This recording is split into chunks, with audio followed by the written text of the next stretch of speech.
Hello viewers, আসসালামু আলাইকুম। আজকে আপনাদের সাথে শেয়ার করতে যাচ্ছি 2 বেড এক ওয়াশরুমের একটা স্টুডিও অ্যাপার্টমেন্ট। আমি যদি একটু রুমের দিকে দেখাই,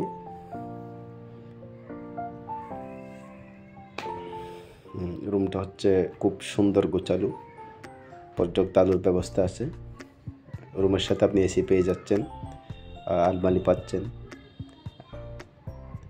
ডাইনিং রুমে আপনি সোফা, ফ্রিজ, একটা ওয়াশরুম,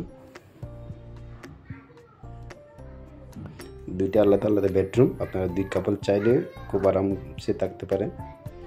আমি যদি একটু বাহিরের দৃশ্যটা দেখাই, এটা হচ্ছে বাহিরের দৃশ্য, যে একদম বারান্দা থেকে বীজ দেখা যায়। এটা হচ্ছে ডাইনিং রুম। ডাইনিং রুম থেকে দুইটা আলাদা আলাদা বেডরুম এভাবে দেখা যাচ্ছে। কিছু রুমের ছবি দিলাম। যদি আপনাদের ভালো লাগে থাকে তাহলে শেয়ার করে দিন। ওকে, আসসালামু আলাইকুম।